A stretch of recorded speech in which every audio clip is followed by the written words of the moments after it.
Good evening. How are you? I'm Ace Knight, and of course, with me tonight is Techie Joe. And how are you, Techie? I'm doing pretty good. How are you this evening? Dealing. That's my mood at the moment. Is we're just gonna deal. Um, you know, Miss Prissy's having a little tough night. We'll see how things go. We're just gonna rock it. But we're gonna do something different that we haven't done. I don't think we've ever done a complete show. No, I don't think we've ever done a show like this. So, Yeah. So I can't deal with anything really tough right now. Like I'm no. just not in the mood. So we're Um, hitting the easy button. so I'm hitting the easier button. Hi, Brenda. Hey, Brenda. And I'm going to kind of take on a few things, but I am going to warn you guys if I disappear. That's because I've gone to be the pup caregiver, and Jill will wrap the show up. So we're just going to rock it that way. Yes. So this could be a very long show, or a very short show, or a very normal show, or a Right. very weird show. We're not sure which. Right. So I keep getting some DMs, and one of them was even from an impressive TikToker. Like I follow her, I love her stuff, I like her behavior. So let's take a look at that one first. There we go. Oh, the Blue Bodie. You would think, the Blue Bodie's messaging me. Maybe she saw a TikTok, didn't like my astrology behavior. I don't know. But, we have mutuals. Right. Like you follow her stuff. Like you send me her stuff all the time. Yeah, like, time warp and that type of thing. I like the Blue Bodie. There's a problem with this user, though. This is not the Blue Bodie. You want to know how I know this is not the Blue Bodie? Let's continue. Well, that's not that one. It's, Okay. Hi, how are you? I need to ban her off, honey. Oh, okay. 1 second. There we go. There you go. So we pop over. Um, the next, talking about her energy and how it feels a little off. Okay. And I'm just like, okay. She says, what kind of reading do you want? I do general, many, full life readings, future readings, past life readings, love and relationships, pregnancy readings, financial readings, career readings. Uh, I read your name and felt a strong energy and a connection and thought you wanted a reading. I'll accept any donation for my reading. Problem one. Yeah. Blue Bodie has stated on her website what she charges for consultations. Yeah. She's Well, very yeah. that's not even glaring issue number one. Okay. I think glaring issue number one is that message existing at all. Exactly. Like, that's not how she does business. It works the other way. You have to reach out to her first. Yes. Then we can talk about what kind of readings she does. Like, if you had directly messaged her and said, hi, I'd really like a reading, this would be a follow-up question. Yeah. Or a follow-up message. So, well, it would be more so a link to her website. Basically, go book your appointment. Yeah. This is not where you do this at. Now, not that, and there's a lot of people that do have autoresponders. So just saying, if you reach out to someone and you get a message like this, that can be very normal. Right. I mean, minus the, I've felt a strong energy and connection. That part's garbage. Yeah. Like, no professional is going to have that in their autoresponder because they don't know you yet. They don't feel nothing except for the vibration in their pocket that someone just sent them a message. Right. Yeah. Just saying. And furthermore, I'll send this to you. I don't know if you can make it a slide this quickly or not. It's a real good dupe of her profile. It really is. Like they have uploaded everything on her from her profile. Yeah, the fact we don't really have good protection against our stuff going out like that, as in, like, if Facebook has proved nothing, right. It's that you can totally scrape someone's profile. Like, we have no control over our images, Right. at all. Like, at all. Right. So yeah. Now I'm gonna go see if I can get to the real Bodhi.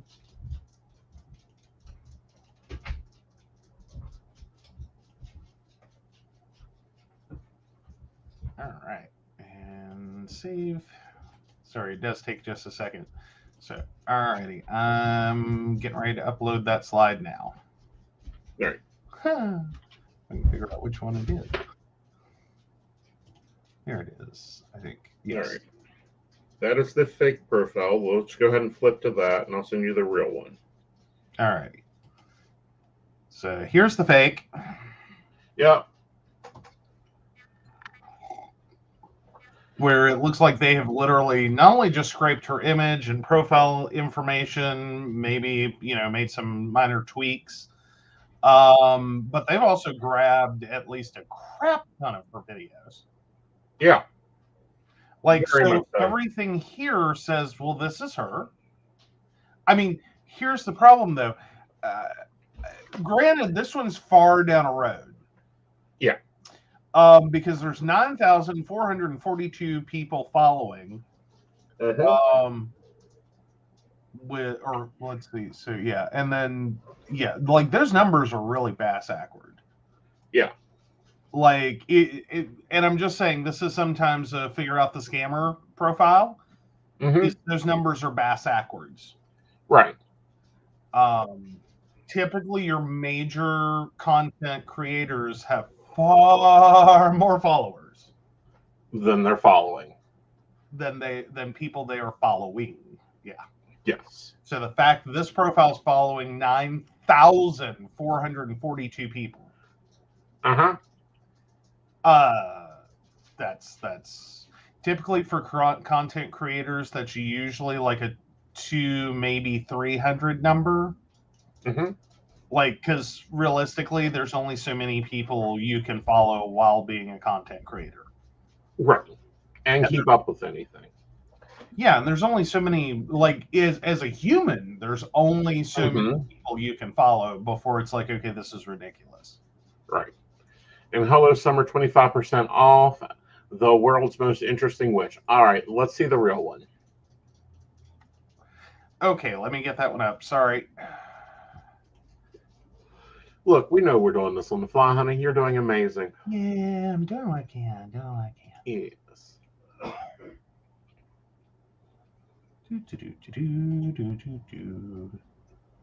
Let's see. All right.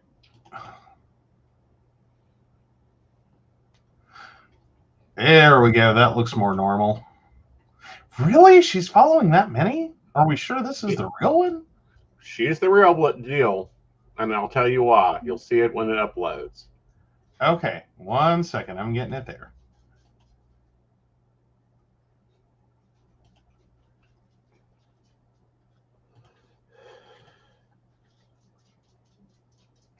And that's 2011-39. Oh. Save helps.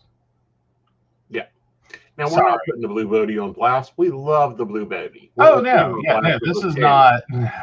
Yeah. Just for those joining in. Yeah. No, we're not putting her on blast.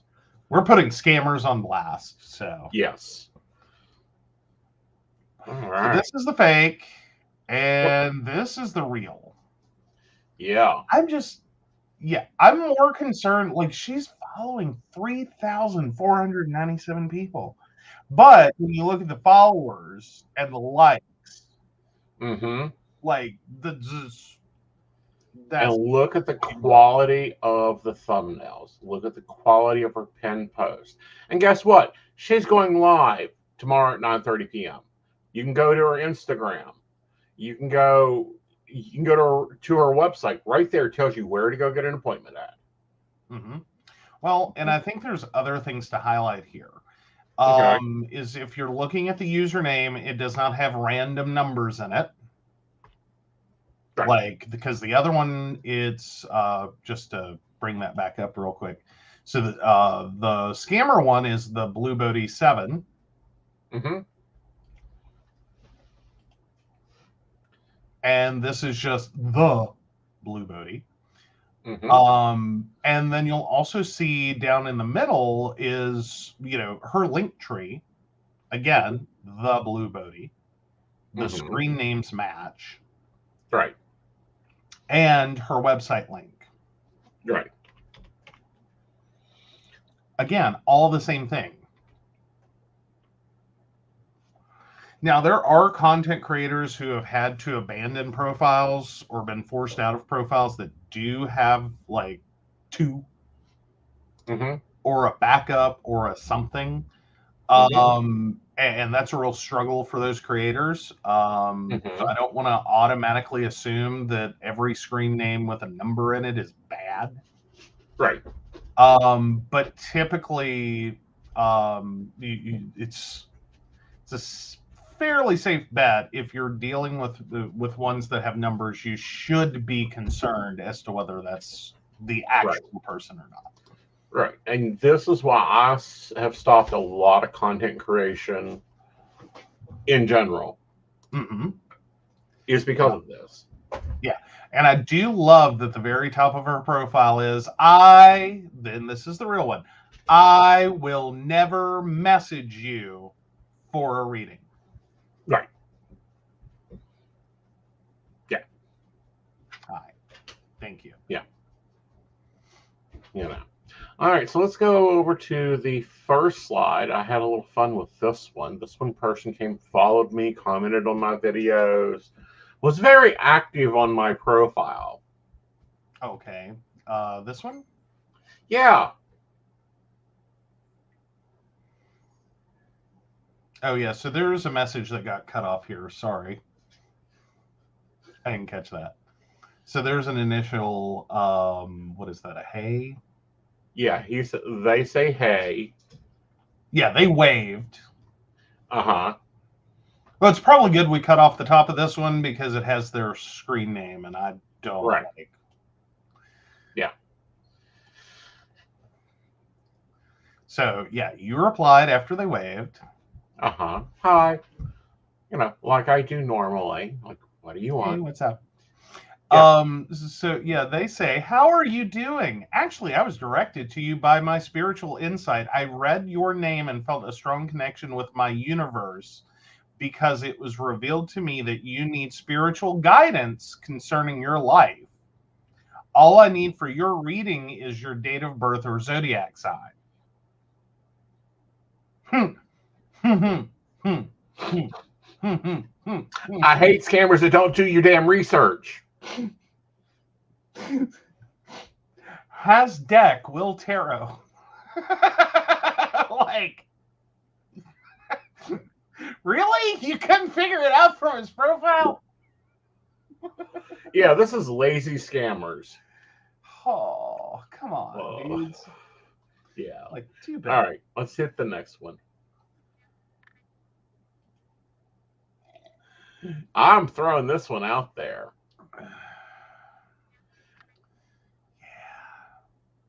So, hello, beloved. Yeah. Like, okay, yeah, I said hi. Blessings, peace, and love will be with you forever. Hearts. Thanks. Where you need reading? No thanks. Mark this message as safe. No. No. It got reported. Oh, yeah. So once again, scammers will be scammers. Yeah. You can choose to fuck with them if you see fit. We get them all the time on dating apps now. Oh, yeah. Yeah. Well, that's been around for years. Like, the bots love dating apps. Well, no, I'm talking about for readings. Oh, really? Yes. Is this how out of touch I am? Yes. Sorry, I don't always hit the apps. Like, that's okay. Which I am currently experimenting with one for a review on Friday. I'm not impressed so far. Oh no. Okay. Yeah. All right. So with that, I thought we would take, I take questions all the time, but there's a Reddit called Psychics that you go in and you can ask questions about psychics. So we're going to let Joe and the Random Mouse bring up some questions that make sense. Alrighty. Well, I'm leaving it. The ace intake.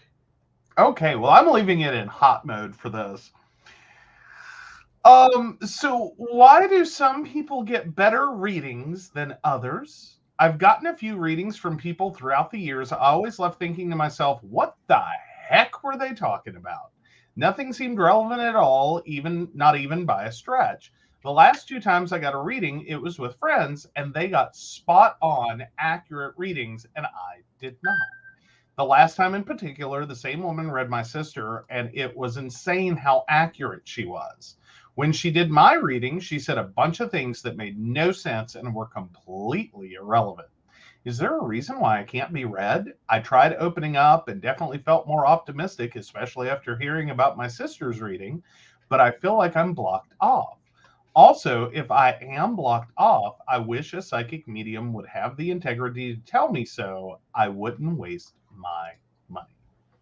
Right. So what's that about? Well, what responses have they gotten?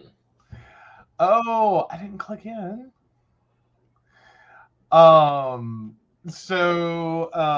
Very first response is you heard that you heard that saying about being on someone's wavelength. There's a lot of truth in it. You can't get in with everyone in this world, sometimes for no good reason. That friend of a friend you really should get on with in theory. You've got similar hobbies, interests, friends, and yet not every reader is suited to every setter. Right. Readers read the energy they can receive, and then it goes on from there. This sounds like it's a more involved thing.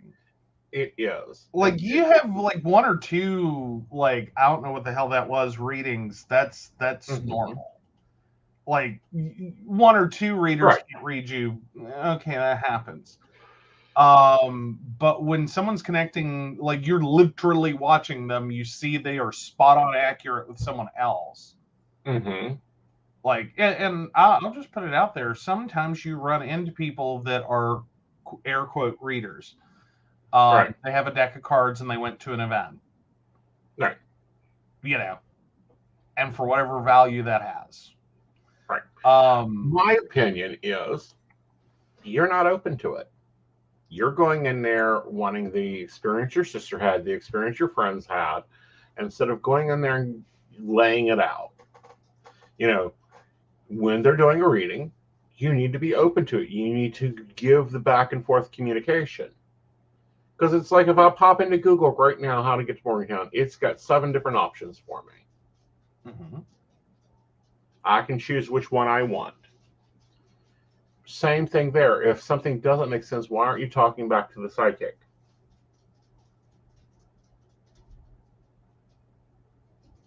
I think it's their style. I think that they are used to Sylvia Brown style readings, which, yes, I can do knock your socks off readings.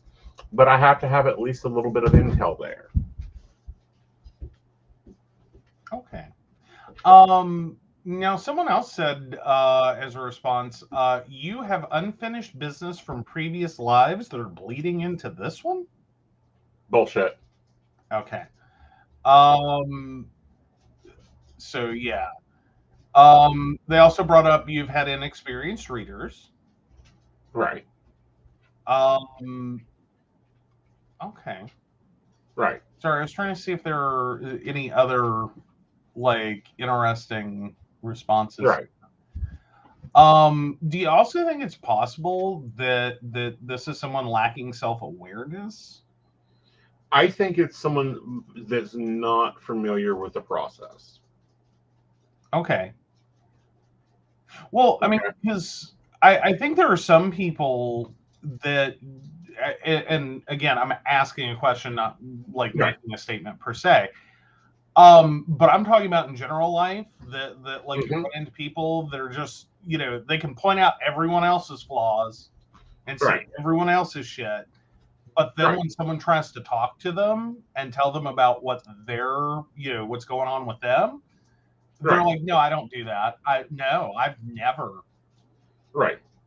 And so do you think maybe that's some of what the reading is like, girl, you got problems, and here they are, and they're sitting like, no, Right. I'm not mean to my man. No, he's not cheating on me. No. Mhm. Like you just shut it down because it's not what you wanted to hear. Right. It doesn't Or feel good. exactly. It's not a feel good reading. All right. So with that, let's take the next Reddit post. All right. Let's see what else we got here. Okay, so I think this is a fun one worth asking. Okay. Where do you feel it? To all loving people, when you are just chilling and doing your own thing at home, where is your focus energy center in your body?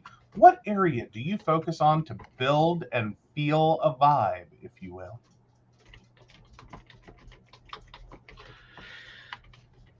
I feel a lot of vibe in my solar plexus. Of course, I'm also classically trained, and the solar plexus is your psychic center. Other people may feel it in their third eye. I've never really gotten a third eye construction. Um, I've had people comment about my third eye, being open or whatever, and that's nice. But for me, it's really in my solar plexus. Very Edgar Casey like. Okay. All right.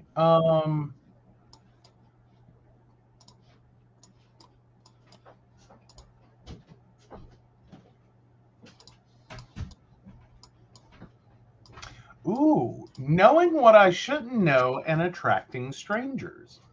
I've ignored it for the most part, except very few moments I feel the urge to say something. I don't know how, but I tend to know things without knowing why. I'll crack a joke and it happens. I feel what I think are secrets or things people hide or things people need to know. Well, this shitty gift also attracts people to me who have the urge to tell me secrets because they have the feeling that they could tell me anything without judgment. And Mhm. honestly, it can bring out the worst in people. This also extends to the spiritual world. What exactly would this be classified as? And how do I stop it or control it? I was born this way. Well, it's classified as open channel. And what it basically means is nothing to be fearful of.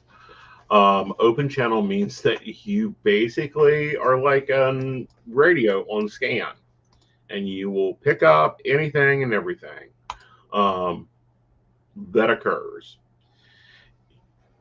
Joe has to deal with this every time I go to Walmart.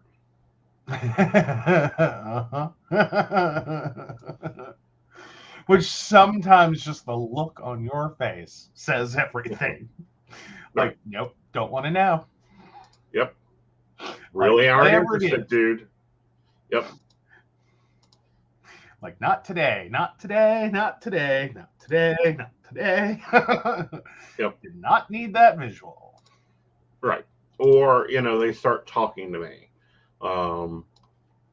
And I don't mind it. I really like it if it's someone that I'm familiar with their energy pattern or I'm familiar with them. Like, you know, I will sit there and talk about some new thing they're doing or that. But there are other times, and it's like, I just want to go to Walmart. I just want to get the groceries and get the hell out of here.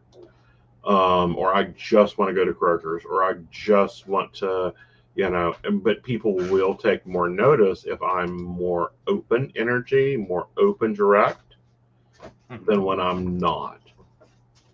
Okay. Like if I get off the network and just run to Walmart, yeah, it's not going to be good.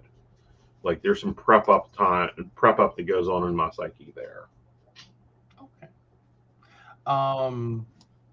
Alrighty.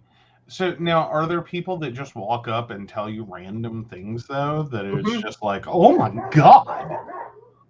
Yes. Why? Why would you tell other people this? Right.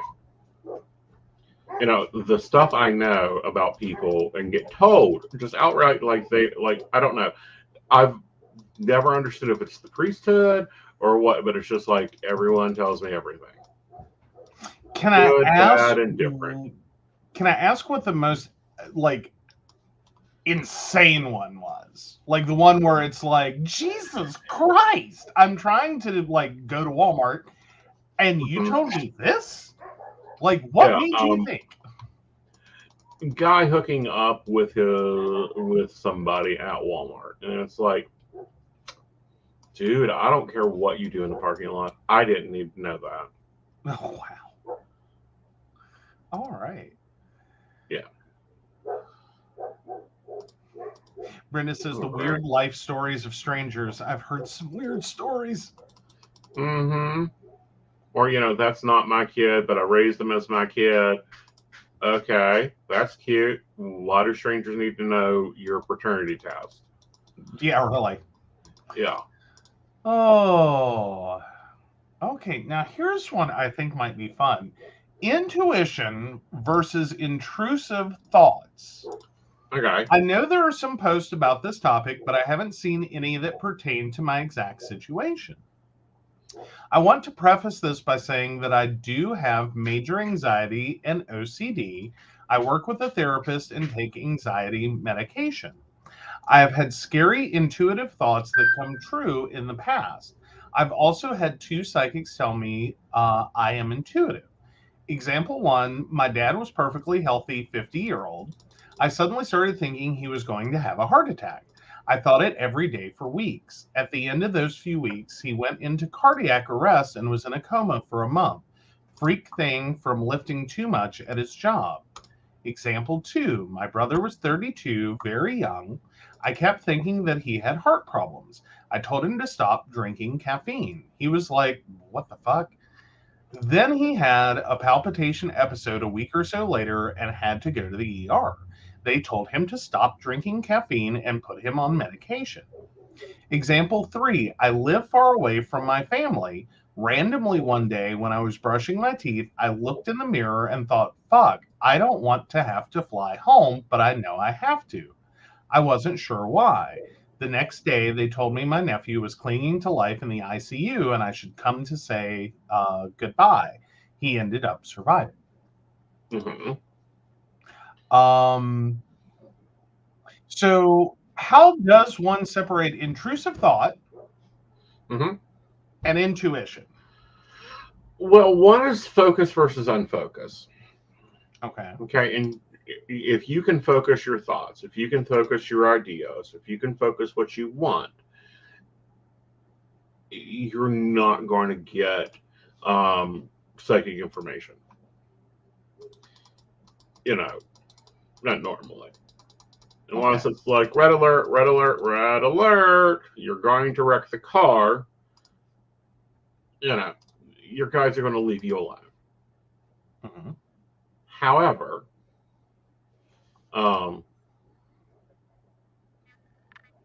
intrusive thought is still going to be a part of intuition, especially if you're not training yourself to manage yourself. Mm-hmm. You know, to turn off, to not, you know, be constantly on. And yes, there is ways to turn off.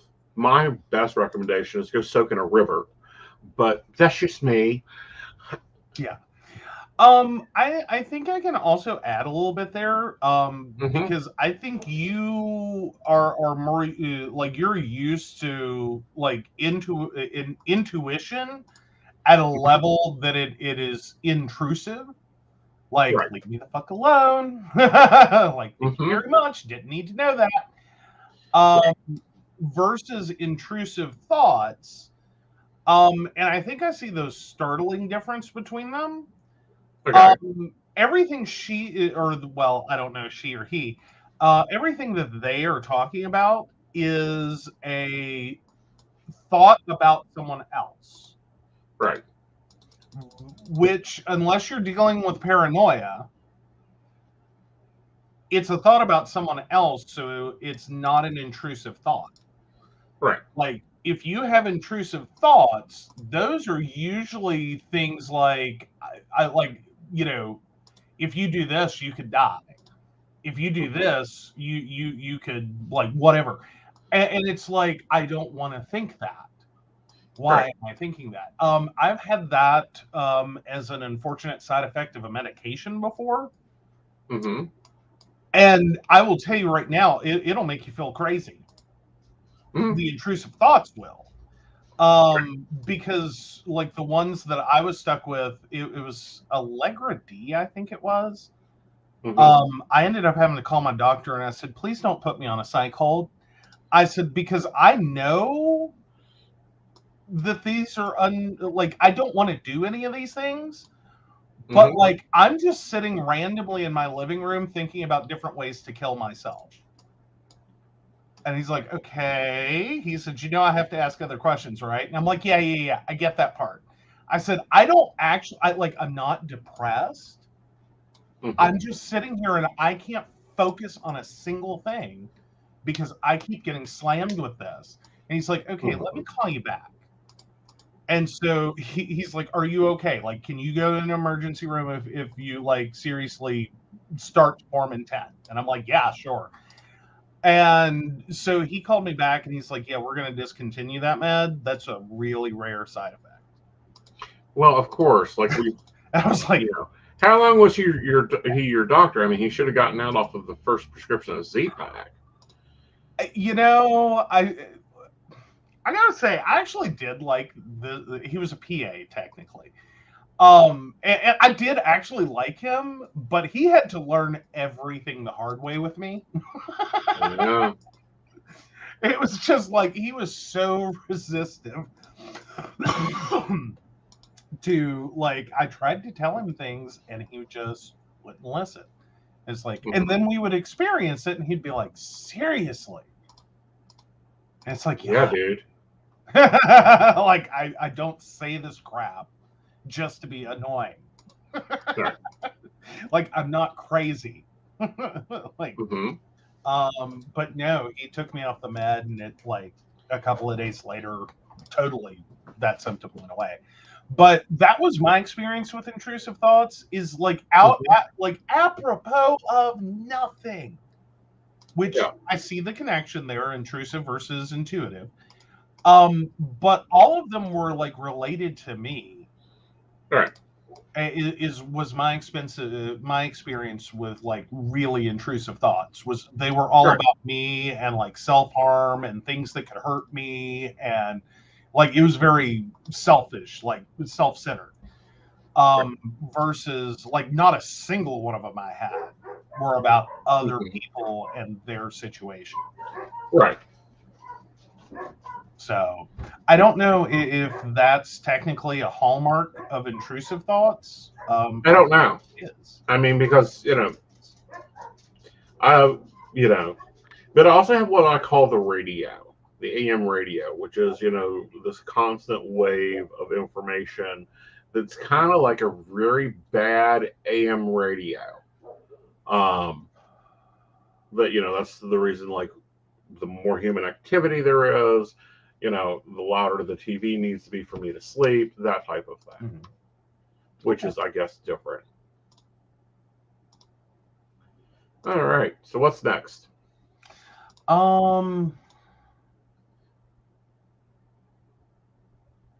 Ooh. Well, this goes to the opposite end of another one. Is it possible to hide yourself from other people's clear senses? Is there a way to conceal your energy from people who are familiar with using their clear senses? And if so, how? Yes, but it really takes with having what's called a doppelganger. What I mean by that is you have to create an energy field somewhere else. Okay. Some people call them a witch's bottle, because you're mapping your sentient, your energy can be picked up by remote viewers, can be picked up by other people. Okay. So think of it as a Horcrux. Like if there was a clairvoyant in Harry Potter, she couldn't pick up what Voldemort was because he had so many Horcruxes. So all the energy is not. Yeah. Oh, now is that something you have to do yourself, or is that something that can be done to someone? For instance, like we had the earlier question about why can't readers read me? Would it have like? And I'm just putting out there as a theoretical.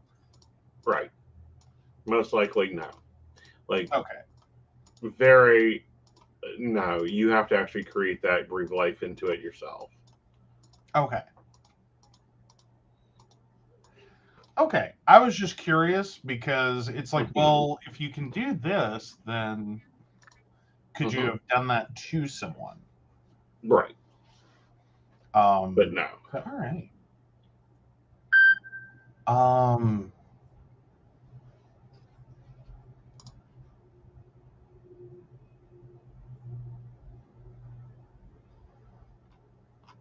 Oh, this is kind of a fun question. I mean, sort of. Any mediums in here, do the deceased ever wish they were human again? This isn't a request for a personal reading, so I wasn't sure the best way to ask, but I'm curious because I've never heard a medium talk about this. I've never. No, I've talked with and dealt with ones that are like, I wish I had more time. But very rarely do they want to come back to summer camp. Okay. Okay. So it's not I need a regular break. Okay. Okay. So let's just run a commercial. All righty. And I'll be right back. Let me hit that. Yeah. There we go. Oh. Ah. Hey everybody, Lady Gwendolyn here from Rowan Temple of Light, and I'm here to tell you about our events this summer. First up is Beltane in the Hills, May 13th, and that is from 1 to 6. We have entertainment, we have a bunch of vendors, we have a fairy photo shoot. It's going to be exciting. You having any questions, reach out to Earth Magic or to myself. After that, we have Central West Virginia Pagan Pride, August 19th. That's at Holly Gray Park from 11 to 5 for the day. And we will have Sarah Masters coming down from Pittsburgh to be our keynote speaker. We have some great classes for that. So if you want to get involved, reach out to RowanTempleOfLight@gmail.com or just follow us along on Facebook at Rowan Temple of Light, and we look forward to seeing you out in the community. See you there. Welcome back, Goblins! My name is Jason, and I am the host of the Esoteric Book Club, a podcast that examines titles on the magical, paranormal, the mysterious, and the strange. I release 2 episodes a month, in which I review books on esoteric topics, recap news of the weird, and conduct interviews with authors, practitioners, and experiencers. The Esoteric Book Club can be found on every major podcast service or can be streamed directly from esotericbookclub.org.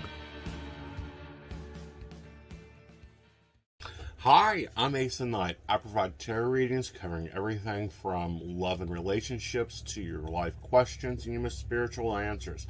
And also, I provide a lot of guidance in finances and divorces and all those relationship problems. So, if you'd like to get a reading from me privately, not on air, you can feel free to do so by visiting aceandnight.com and booking your appointment. I also provide on-demand services, so if your life is a little chaotic, you can go ahead and click that Call Now button there on my site. It'll connect you to Keen, and if you've not been with Keen before, you'll get 3 free minutes to talk with me, so that's great for a quick answer question. All right, guys, back to the show. Enjoy. Bye, y'all. Hi, I'm Tracy Van. I provide a blended reading consisting of mediumship, psychic, and tarot cards. A reading from me can cover any guidance you need from relationships with your partner or your family, spiritual, financial, any questions you may need clarity on. If you would like to book an appointment with me, check out my website, tracyvann.com. That's TracyVann.com. I have bookings from 15 to 60 minutes you may choose from. That helps if you just have a quick question, need an answer, or if you're looking for a reading in more depth. I'm here to provide the guidance and clarity for you. Let's just figure it out. Bye. All right.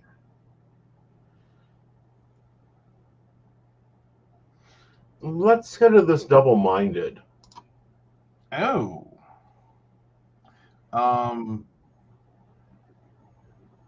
Mind to shoot me a link on that one? Sure. This one looks interesting. I'm way down the list. Okay. This one sounds interesting. It could be. All right. Double mind, the other guys write a lot.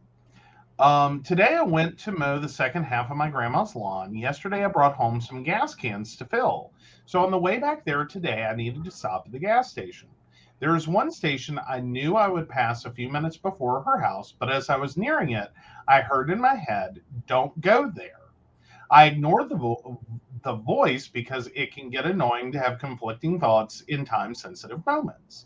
A little backstory, this has been a previously very bad issue that plagued most of my daily decision-making in late college and a few years after. So I pull up to the pump and take my $60 cash inside to fill my 4 gas cans. I tell the cashier $60 on pump 2 and go to pop my trunk, pull out the cans, and fill the tiny one first. Once it's filled and I put the nozzle in the next one, the gas stops. I've only used $3.56, so I stand there squeezing the trigger over and over. I don't really want to go in and annoy the guy. Keep squeezing, no luck. I go in and tell him, and yada yada, he has to get the manager. It's an issue. They want me to move pumps. All the pumps have people already, and they are asking me what the problem is. They eventually say they think they can reset it. I go out and try again, and it works.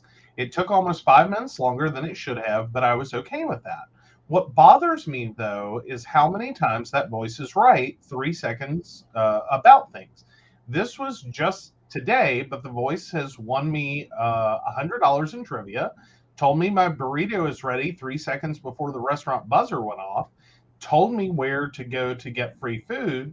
For a while, I would ask it, should I go here or like left or right? I'm a Christian, and I assume this was always the Holy Spirit helping me. The problem is the voice is the same as what it sounds like to have a thought of my own. There is a lot more to all this that I have discovered, and I'm learning, but this gives a good snapshot of what goes on in my mind some days. Never thought I'd have to deal with double-mindedness, but I'm making progress in navigating what to do with all this. Welcome to having a spiritual guide.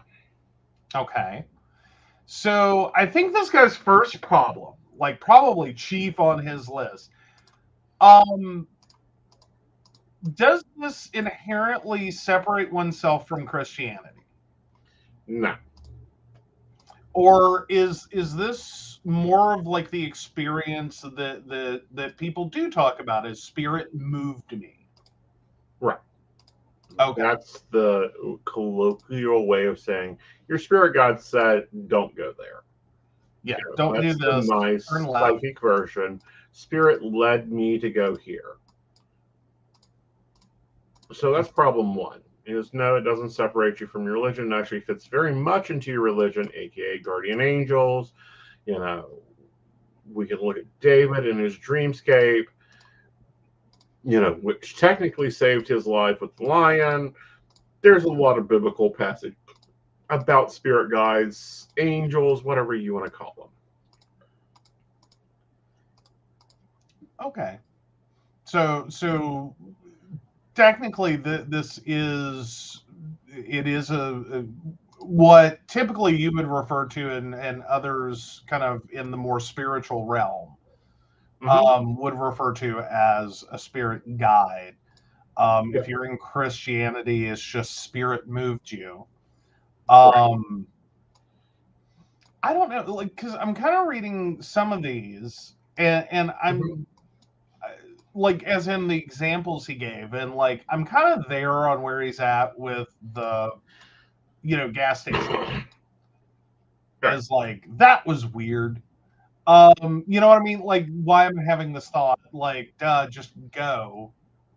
Stop being stupid. Why are you making this so difficult? And then it turns into this whole ordeal experience. And it's like, why? But I mean, sometimes I think we do know things that we don't realize we know.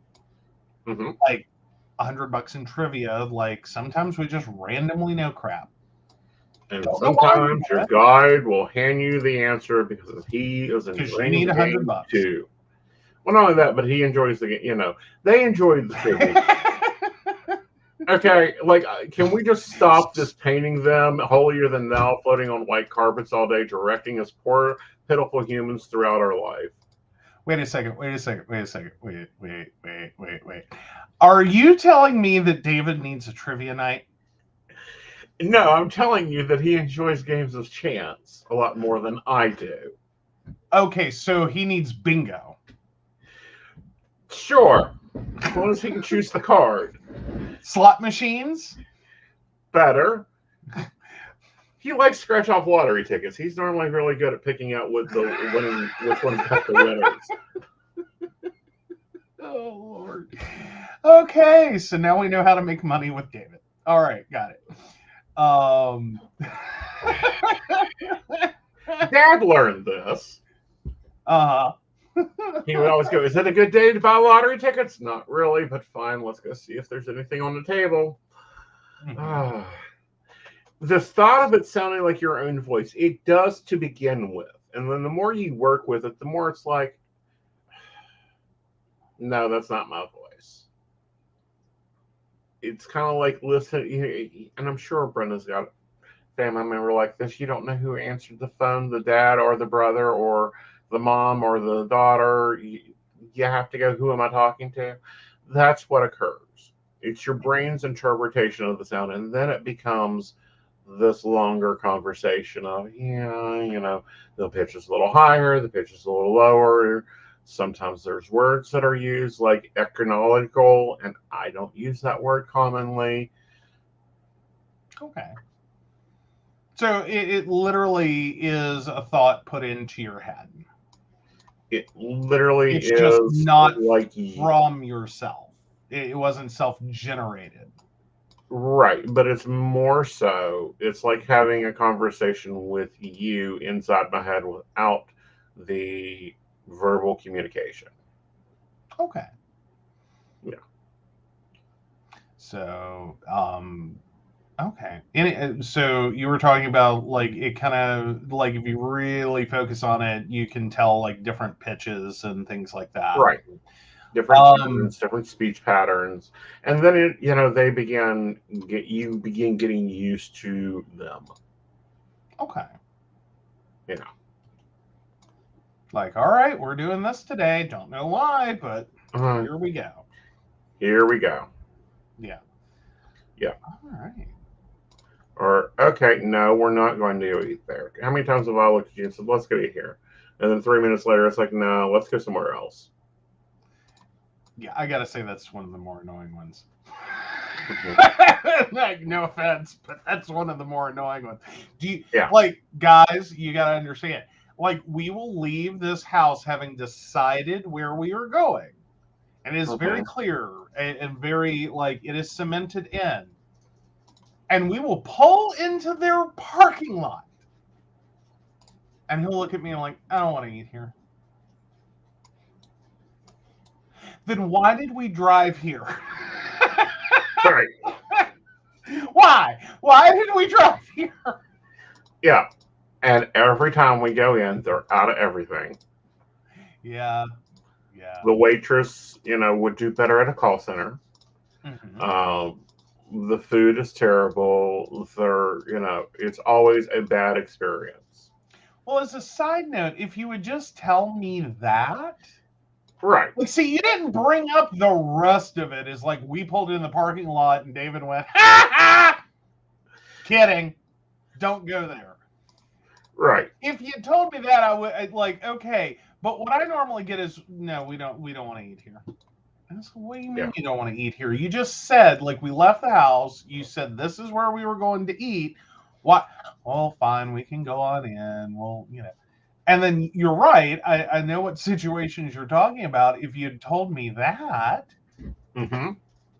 like, okay, I would have taken a little, like, I listened to David, okay? You not so much. What? David's right. Right. Oh, so Brenda says, the sounding like your own thoughts is what always threw me. I had always thought it should sound different than my own thinking. Like you wanted you wanted trumpets? Like, I don't know. I think some people think that spirit guides, talk in a sweet, motherly, holier than thou voice. And it's like, no, we've got shit to do. We done seen all the crap you do. So it's more like, bitch, no, turn left. Exactly. What the hell? What the hell? Yeah. Or his newest one is, well, aren't you acting human today? Like, see, someone's not gonna listen to me. This will be fun. Oh, all right. So now I think this one's interesting. Oh, Brenda laughs and says, Joe, a bit of jazz might have been nice as a warning. Forget the trumpets. Yes. Alrighty. So, okay. Deceased mother visiting in dreams 8 years after death. My mother died in October 2016 due to breast cancer.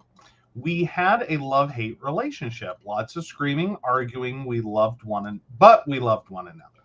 My mom was going through gender identity issues her entire life. Being born in 1952 Sheffield, England, the tone was still conservative. For at least the last 5 years of my mom's life, I suffered with crippling alcoholism. It was as tumultuous, heartbreaking, humiliating as you could expect. I felt that my mother felt like she had many more years to actually love, to be in love, and to be happy, and it was all taken away. She worked hard as a nurse, looking forward to her retirement and travel plans, all to die at 64. I still feel a strong connection to her. Easily brought to tears when thinking of her, I miss her terribly. The kind of sadness I would feel when I would watch her back out of the daycare parking lot some mornings. I miss her with an ache in my heart that has not gotten better. I see her in my dreams roughly every 1 to 2 weeks in various different moods and places. I've had dreams that were nothing but straight arguing and wake up horribly upset.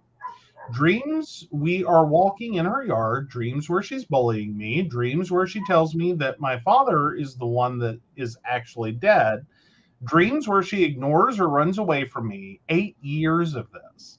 I'm wondering if this is my heavy heart grieving, or could this really be her?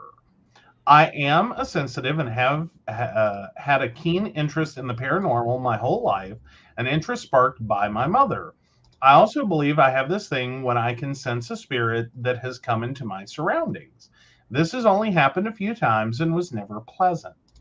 I can't let her go. When I think about never seeing her face again, I cry. I am tormented being separated from her, but I know there is nothing I can do to change it and cannot swallow that pill. My husband said it's like she's haunting me. I just feel like both of us were incredibly cheated.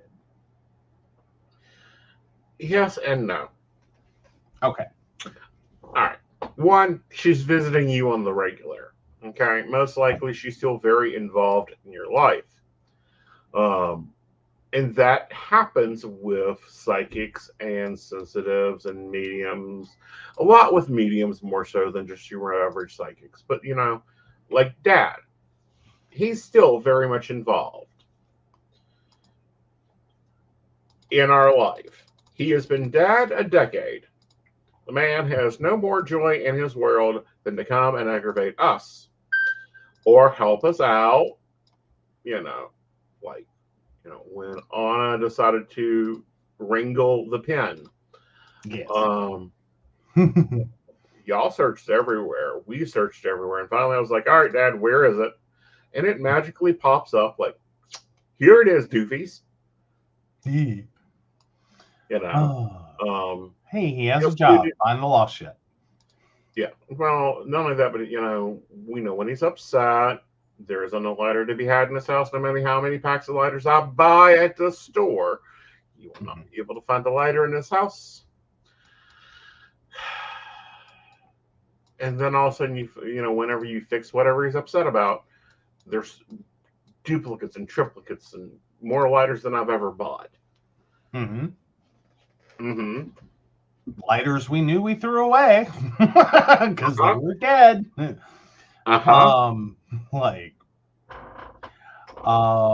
So yeah.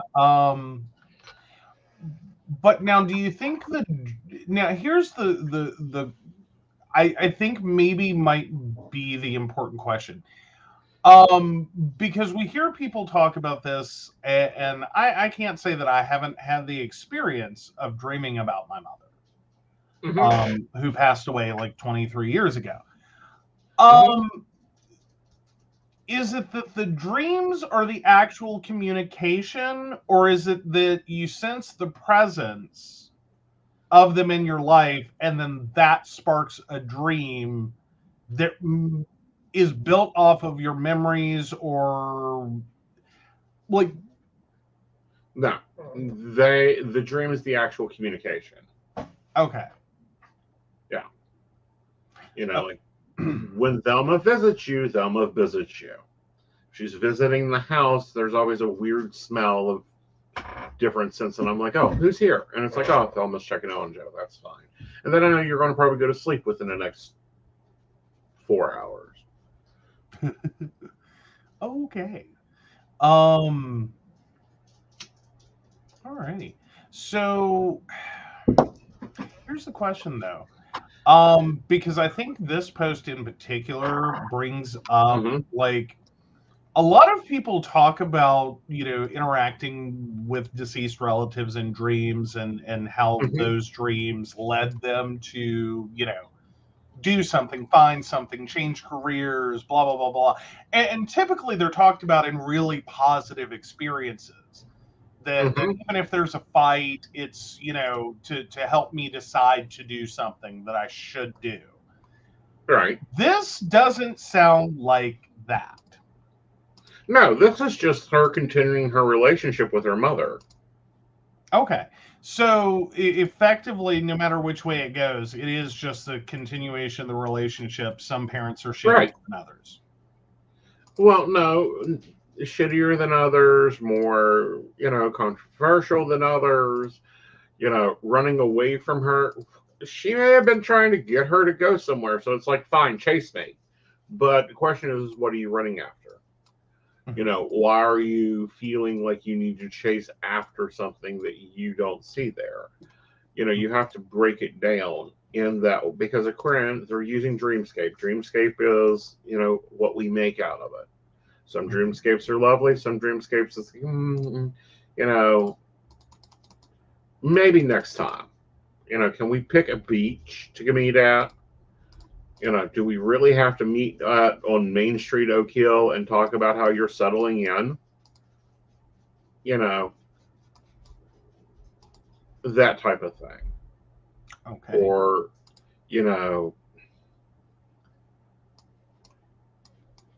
having to, debate things with them. And a lot of times it's because from their perspective, it's different than what you initially believe or figured it would be. And, they have literal conversation.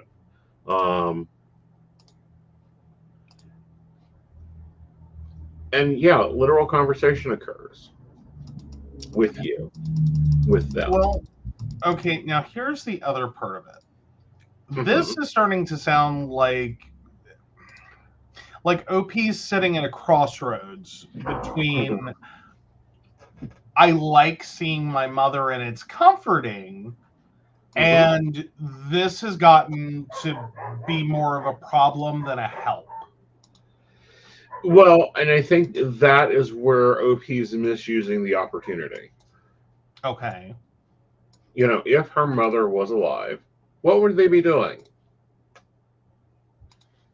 Would they be having these conversations? Would they be, you know, discussing their job? What would they be doing in real life? I have a question on top of this. Do you think it may also, or would it? Okay, let me rephrase that. Right. Would it help if OP were to seek like it really sounds like posthumously to go to a therapist, work through the mommy issues, because it sounds like they had a very strained relationship. Right. And there was a lot of back and forth and a lot of like negative issues. Right.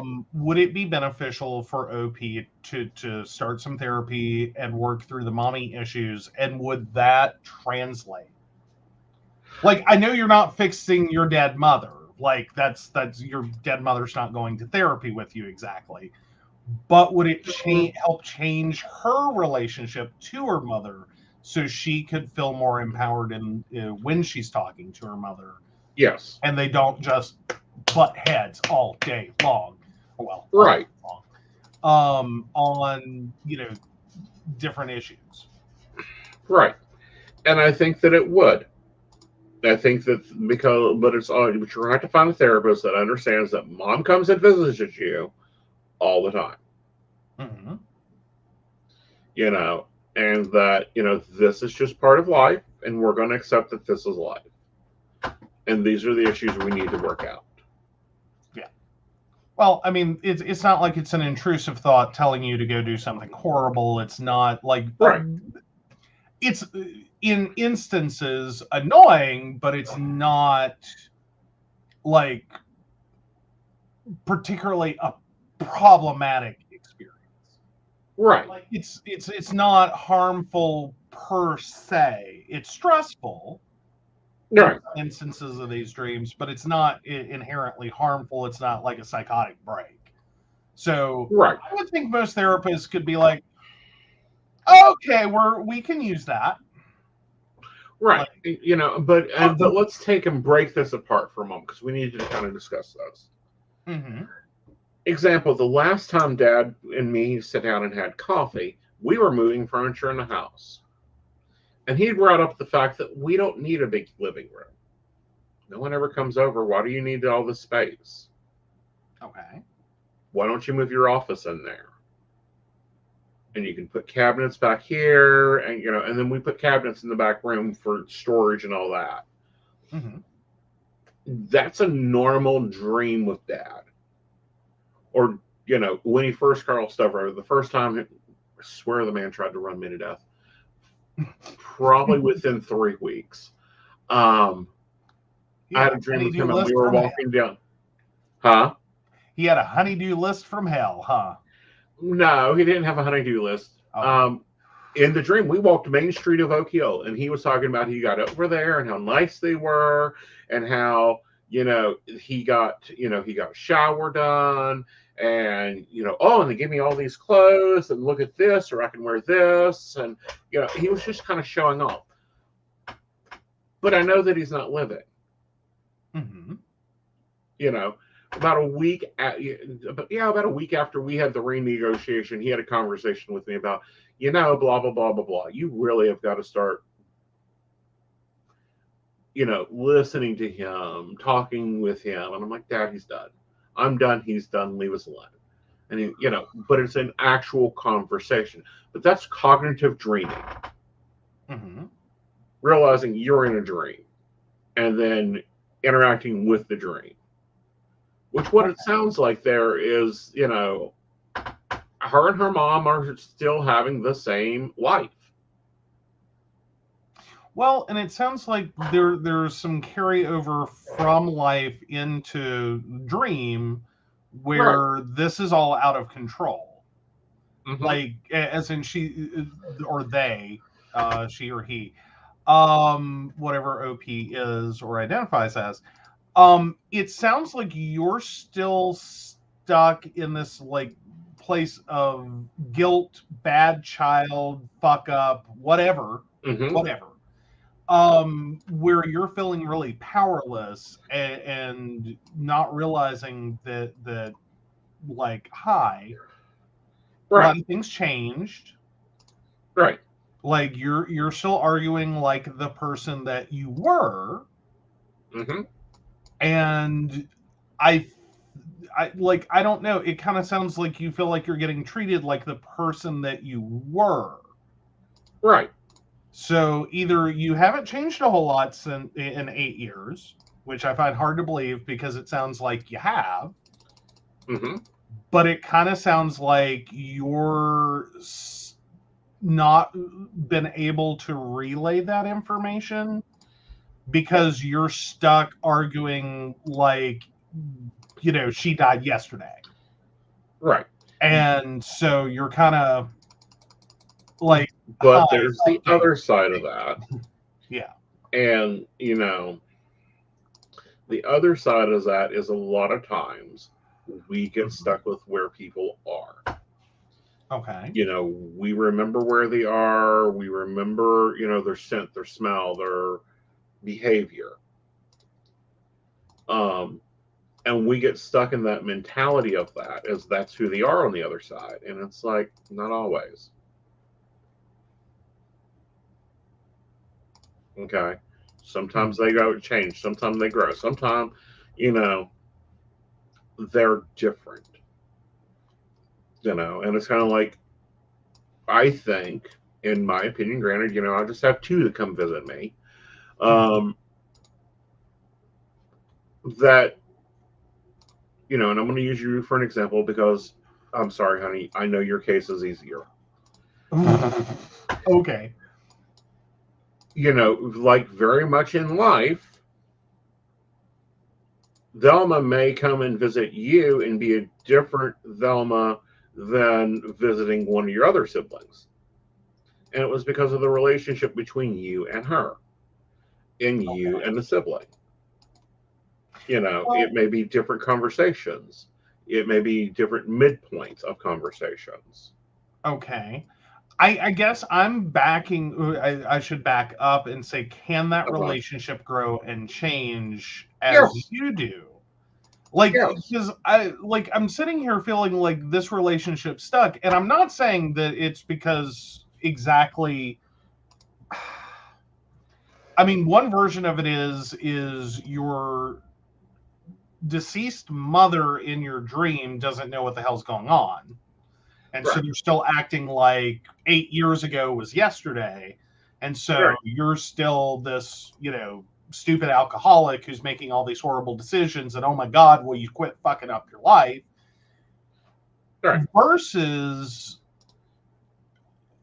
like interacting with someone that you're not accepting that like there's a continuation.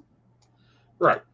And they grow and develop and they see what's going on and they understand, but you're still fighting. You're still stuck like 8 years ago was yesterday, and you're still thinking that everything they're saying to you applies to who you were.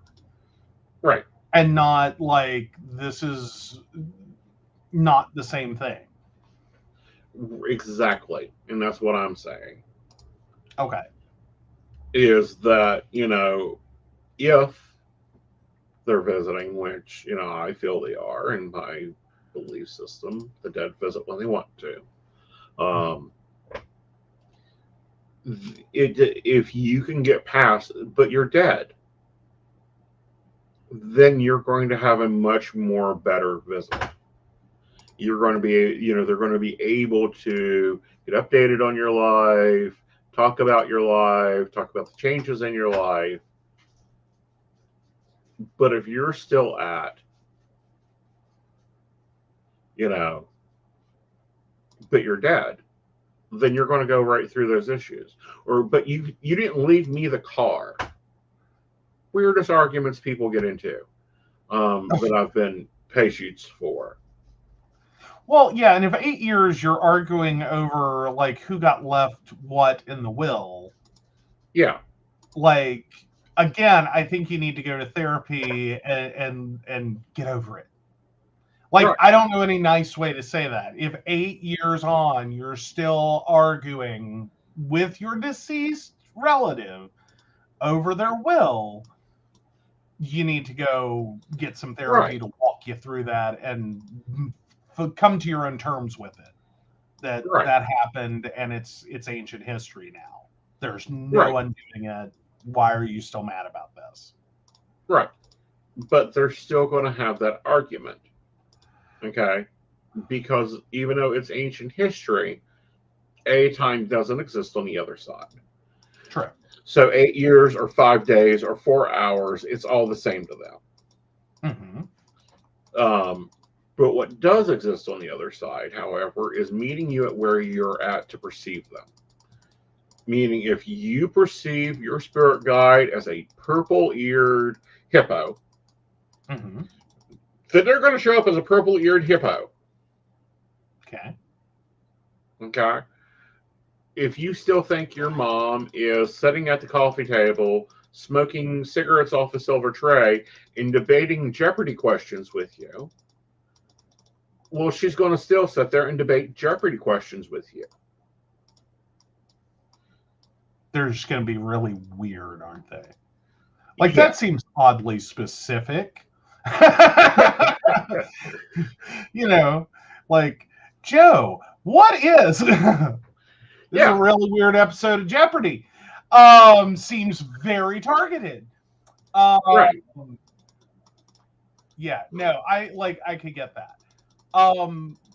But yeah, so, and that's kind of where I'm saying it sounds like for some people, and OP may be one of them, is that like figuring out how to communicate as like, and I'm going to throw out an age because you didn't provide your age, so I'm just going to throw one out there so we can talk about it. If you're 30 now, you've got to figure out a way to communicate to someone who is now timeless, knows no boundary of time or experience of time, that you are no longer the 22-year-old you were. Right. You are now a 30-year-old. And this isn't the conversation that, so to speak, I need. Like, if you heard it, got it, like maybe disagreed with you, whatever, did my own thing. I have a totally different life now. It's been 8 years. And that's not relevant to me. Right. Like, you can stop sending me that message. I don't need it anymore. Or you can, go, okay, Mom, done that. Or... Because it seems like you're trapped at fighting about really old things. Well, and that's because you're unsettled about those old things. Yeah. And again, that may be you're going to need to find your closure on the issue. Right. Oh, so Brenda has a comment. My only weird thing with dead people in dreams is that I make them admit that they know that they are dead before I agree to go anywhere with them in the dream. I always thought that was strange. Nope. Not at all. Because you want to make sure that they know they're dead. Like, you're dead, right? Yeah. I know I'm dead. You know I'm dead. Why are we wasting time on the phone here?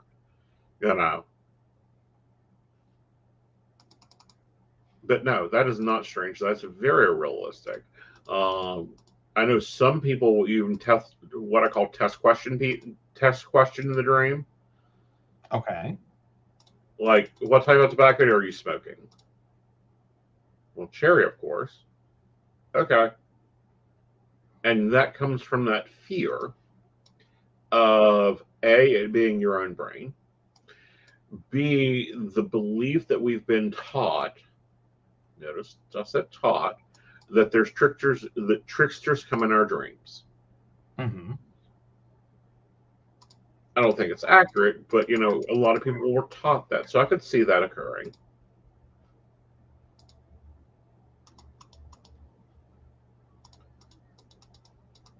You understand? Yeah. Okay. Like, I get it. Sorry, it took me a second. I had to process through that because I had a thought there, and then no, I'm good. Okay.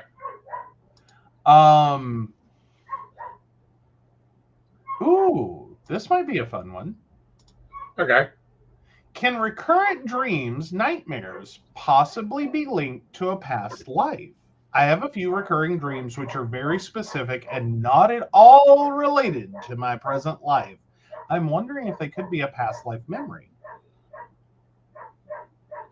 Could be, but if so, then you're repeating the lesson. Okay, so you're supposed to learn from this traumatic event. No. Okay. It's kind of like, have you ever failed a grade in school? I have not. Okay. Or had to take a class a second time? Nope. Okay. You'll get repetitive information. Okay. And it'll be like, well, this is how it worked out last time. Do you want to repeat this? That's why you're having the nightmare about it. Is like, when you went driving down curvy roads last time, and and it got you killed. Do you want to do that again? Okay. You brought an orange car last time, and it blew up in your face and killed you. Do you want to do that again? So you have nightmares about orange cars, and you never buy an orange car because you don't want to repeat that traumatic exit. Okay. Okay. Like me, I don't want a blue car. I do not want anything blue, anything shades of blue. I'm not interested in a blue car. Okay. No, thank you. No blue carriages, cars, nothing, no blue vehicle. Okay.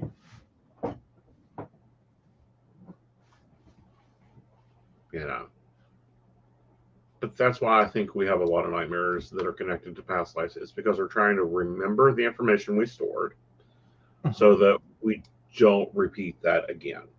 That's also why you see like people middle of their life pop up with phobias. It's because it's cell memory.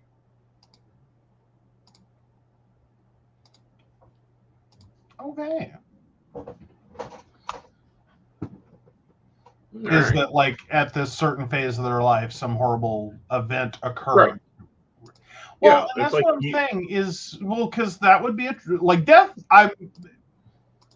Granted, no one knows, but I'm assuming that it some instances, death is a traumatic experience. And so if you're talking about like dying in a horrible car crash, you died by drowning, you died in some horrible way. In a past life, I would assume that would be a traumatic experience, and that would make a lot more sense as to like you're getting a scream from a past life of don't do that. Right. You died the last time, dumbass. Yeah. Don't go swimming. Don't go swimming. Right. Suddenly you have potentially been a competitive swimmer your whole life, and now suddenly out of nowhere, you're having dreams about dying of drowning. Feeling like you're drowning, even though you know you're on dry land.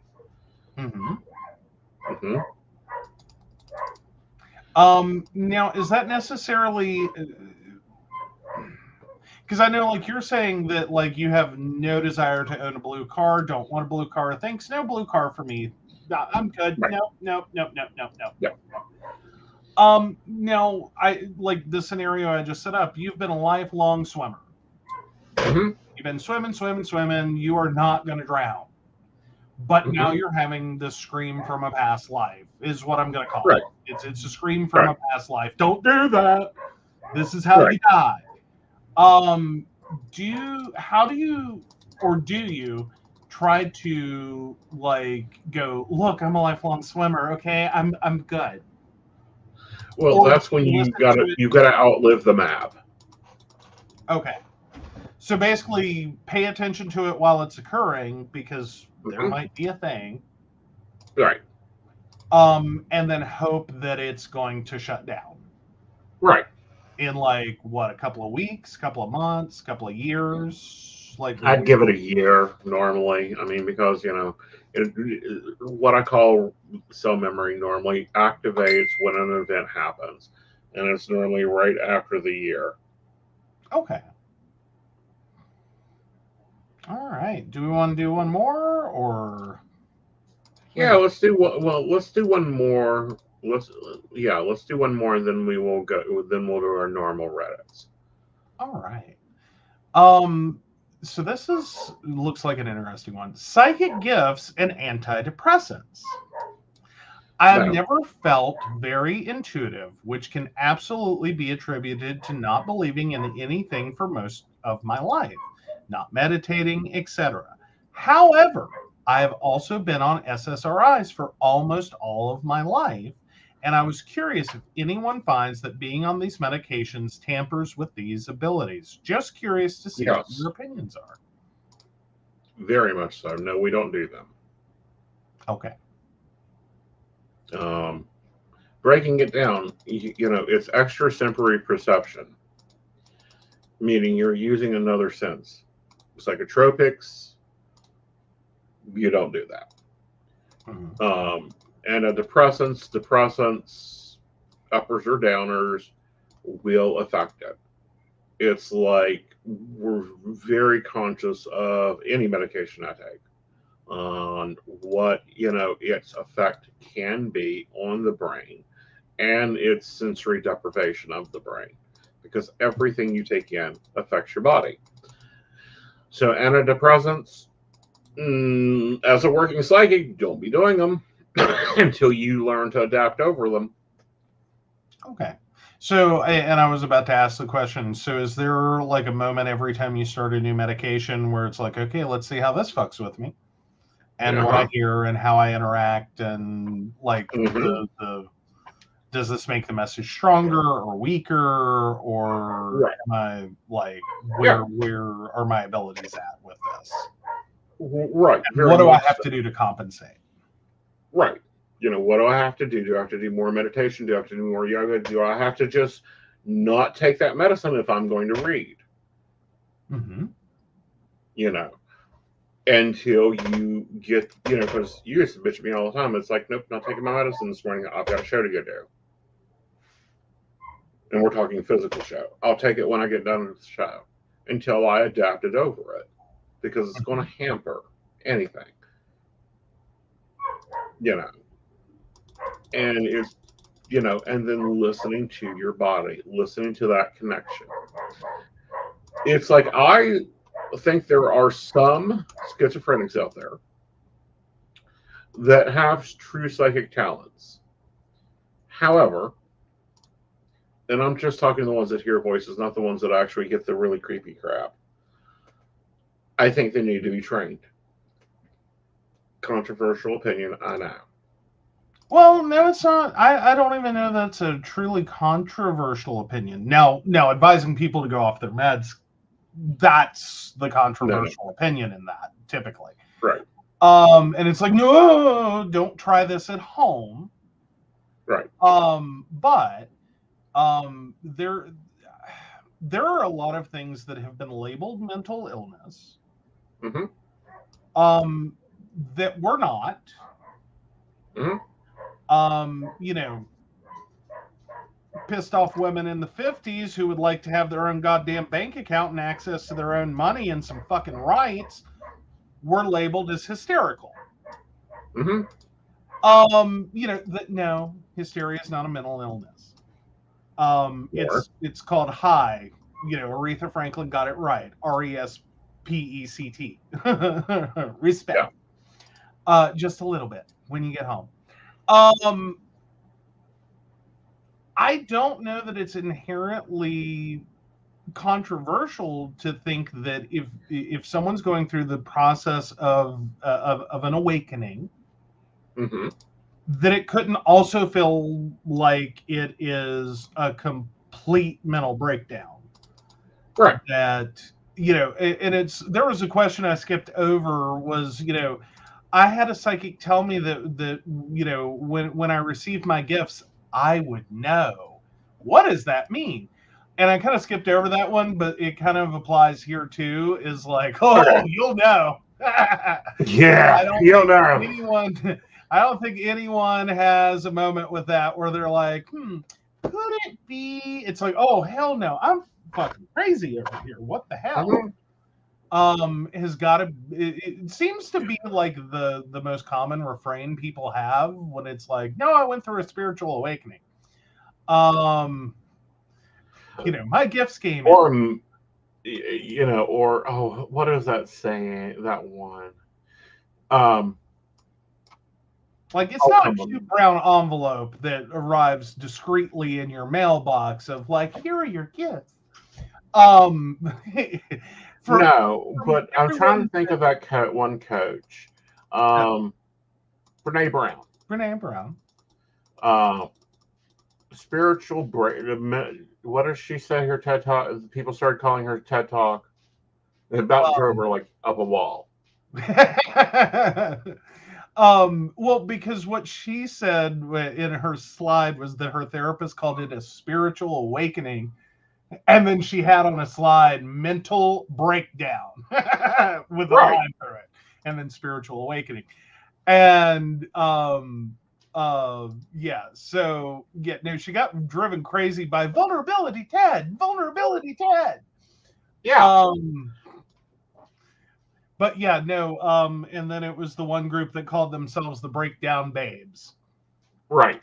I had a spiritual awakening. But here's the thing with that. Yeah. That's what it is. I mean, you know, and then weird shit just starts happening. I went through Reiki, opened up a healing channel. That was fun. I couldn't stand the smell of bacon. Any cooked meat in the house was unforgivable. Thoughts, you know, walking around looking at people and just seeing holes in them and going, can I not see this? But can we find something better to show me that, you know, they have a missing lung? You know, can we not? Can you put a little gold star? You know, something that's not like, can you throw an emoji, like a little poop icon over where the problem is? Right. You know, or, you know, dealing with death. I hated watching people's faces just become hollow. But can you find something better, please? Fine. I'll take a black cloud over them. That at least looks better. You know, and it's learning to communicate. But all of a sudden, you know, I don't know. I would love, you know, I've always been the one inside the development. I don't know what it seems like outside the development. I think that would be interesting to see. Oh, what? So basically be, so to speak, a passenger to the, hi, your gifts have arrived. Yeah.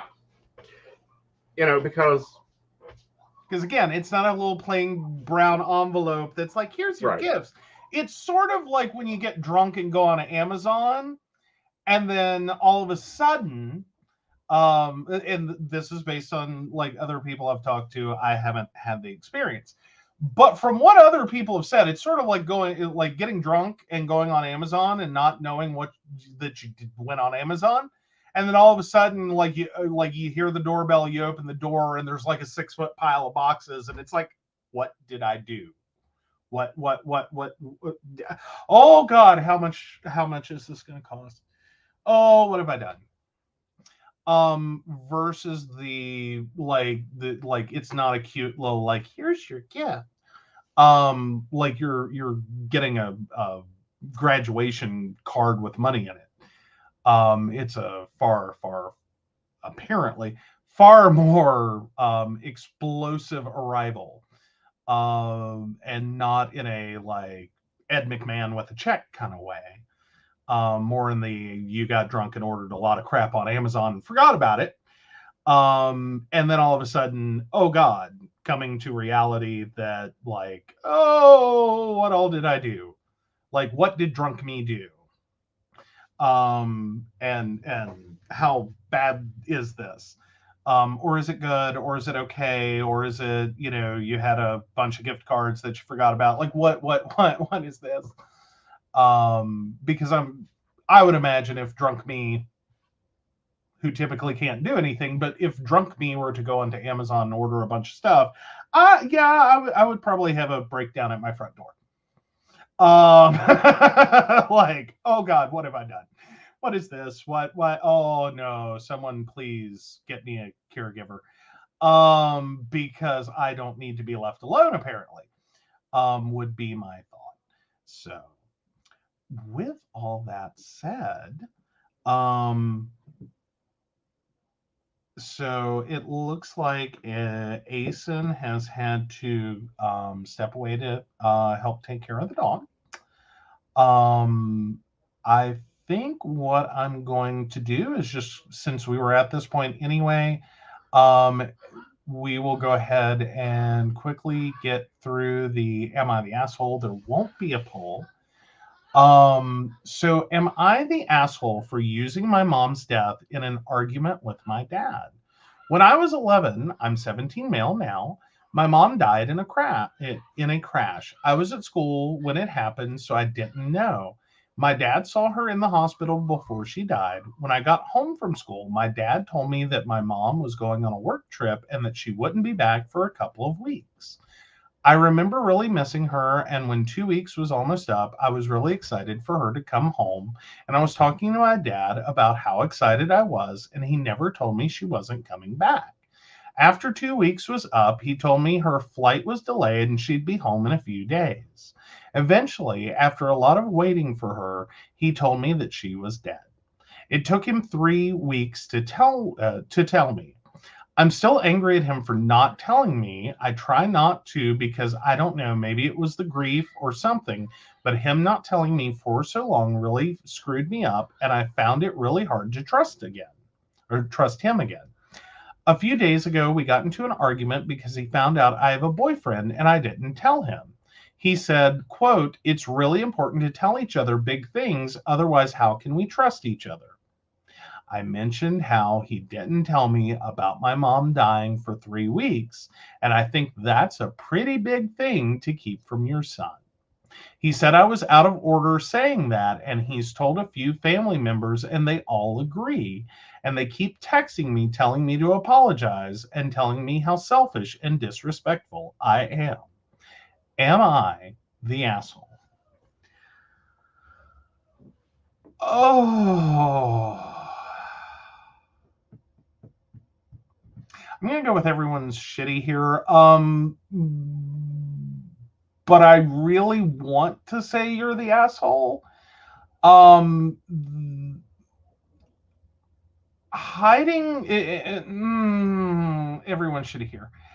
I think is my final answer on that one, because I did have to process 17-year-old male and you have a boyfriend.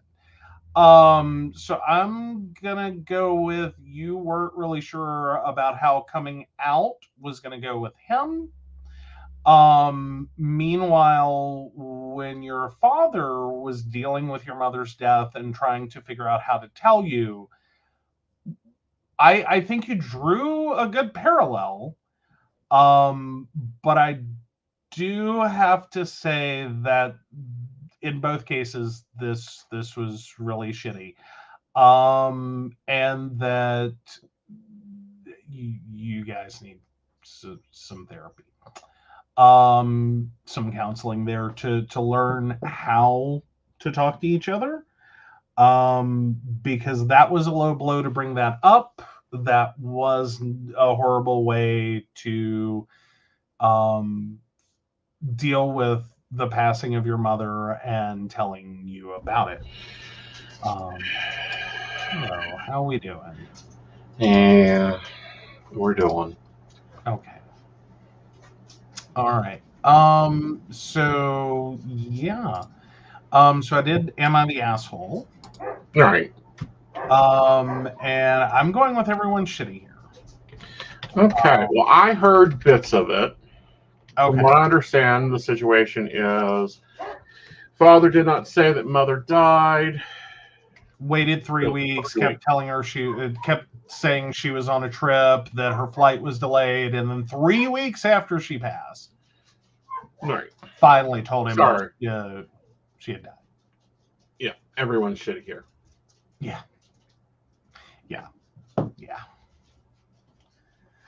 All right. So relationship advice. Poll is up. All right, we got a poll up. Awesome. Thank you. I wasn't gonna make you do it. All I right. got it. So, very cool. Good deal. Oh. Yeah. All right. So relationship advice, or do you want to go ahead and just? Let's do relationship advice. Okay. I, 21 female, am dating a guy, 26 male, who won't let me sign into his Wi-Fi because I have TikTok. Is this odd? So me and this guy, we'll call him John, have been seeing each other for only about 2 weeks. I've been over to his place a few times, but the most recent time he started rambling about TikTok and just went on and on about how China is trying to take our information. I sort of just let him ramble because although I don't agree, I think it's rude to cut someone off and stop just because our views don't align. Eventually, he said, I assume you have TikTok, and I agreed, to which he said that I'll never be allowed on his Wi-Fi. I sort of laughed, and he looked at me very seriously and said he wasn't kidding, and that he's not trying to have his information taken. I sort of just let the conversation naturally change after that because I didn't want to get into a debate on who was right and wrong. Plus, he's currently dealing with the death of a family member, and I was there to be supportive, not combative. But it definitely left a sour taste in my mouth, and I'm not sure how to go about it. Am I being crazy? Edit, I'm not misinformed. I'm aware of everything TikTok has access to. I just honestly don't care and never have. All social media like Facebook, Twitter, and Instagram use the same features, so I'm sort of just used to it. Honey, I suggest you backing out of this quickly. This is why. People that will believe a lot of the, we will call tin hat society stuff, create more dangerous opinions every day. So run, don't walk, run away. This is just your first sign that there's something about the misinformation, the unable to make your own opinions on things, that he's just going to keep pushing through in this relationship. And I see it as a very large red flag in general. Well, I'm going to go a little more general and say that, you have a very clear difference of opinion. Mm-hmm. I think you went over for all the right reasons, and this kind of went sideways. And I think you need to be very careful that your wish to be supportive doesn't compromise your ability to not get sucked into a relationship by just generally being supportive. And just whatever, honey, because there's always going to be another problem. Like right now, it's a deceased relative. We all go through this. You could end up in a very long relationship thinking now's a bad time.